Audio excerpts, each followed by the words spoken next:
Madali lang daw ulit-ulitin ang panahon ayon sa Beauty and the Bestie. Panahon, panahon, panahon. Mukhang same principle ang ginamit nila sa pag-ulit ng formula. Pareho lang sa previous movie ni Vice Ganda, kaya kung gusto mong panoorin ang movie na ito at gusto mong mag-enjoy, i-appreciate mo na lang ang mga eksena ng Jadine Love Team. Gaya ni Vice Ganda na siyang bida ng Beauty and the Bestie, polarizing ang pelikulang nabanggit. You will either love it or hate it. Sa isang banda, baka matawa ka sa pilosopon na pagtataray at slapstick na humor ni Vice. Then again, you might find it offensive. Sa madaling sabi, pareho ang formula na ginamit dito when compared sa previous movies niya. Gaya ng The Amazing Private Benjamin last year, which was also an entry to MMFF. Yung bang para kang nanonood ng isang skit sa It's Showtime? The same is true in this movie. Walang bago, palibhasa, the formula works. More importantly, the formula sells. As of the writing, nangunguna daw ang pelikulang ito sa takilya. Hindi nga ba't may kasabihan nga na if it ain't broke, why fix it? The thing is, medyo broken ang pelikulang ito to begin with. Sa simula pa lang, samot-saring conflicts na ang inilahad sa mga nanonood. Nariyan si Erica, na nais ipagamot ang kanyang pamangkin na unti-unting nabubulag pero wala siyang pera to do so. Lalo na't missing in action ang ina ng nasabing pamangkin.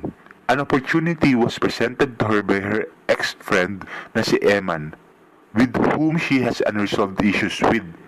Yung nasabing opportunity is to go on a special mission to pose as Natalia, the daughter of Prime Minister of Czechoslovakia, and compete sa isang beauty pageant dahil nakidnap ang tunay na Natalia. On the side, mayroong nabubuong pagtingin sa pagitan nila Abby at Tristan na siya mga kapatid nila Erica at Iman.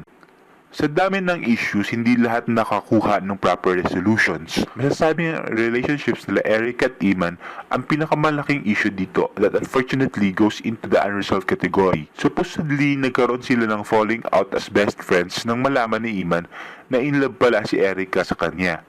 Yes, may mga eksena kung saan pinag-usapan nila ito in between the lines of tarayan at dramahan. Ngunit sa huli, parang ang feeling is nagamitan lang silang dalawa. Masyadong rushed. It would have been nicer kung na-portray ng maayos na ang maaaring maging mag-best friends ay isang bakla at isang straight guy na walang mali siya. That the skills matters more than your sexual orientation. Sa halip, and to borrow the line from the movie, parang it's all about tibok ng puso ng isang baklang manyakis. Sabi nga ni Erica, ay grabe siya oh. The truly enjoyable part of the movie are the Jadine scenes. Marahil kasi ito yung parang hindi kasama sa formula, or at least not formulaic. Gaya ng pilit na pagpasok ng mga product endorsements sa pelikula. May kilig factor pa rin. Beauty and the Bestie doesn't attempt to be deep. Kung gusto mo na panandali ang tawa, baka para sa iyo ito. Medyo nakakalungkot lang na ang katatawanan ay at the expense of kabaklaan. Kung ang last year's Private Benjamin is somewhat of a step up to showcase na unti-unti nang nagiging accepted ang kabanigan sa lipunan, Beauty and the Bestie is a step down. Tolerance is not equal to acceptance. So I would rate this movie a B.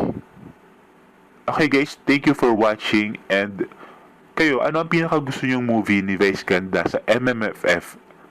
Just comment and let's discuss. Bye!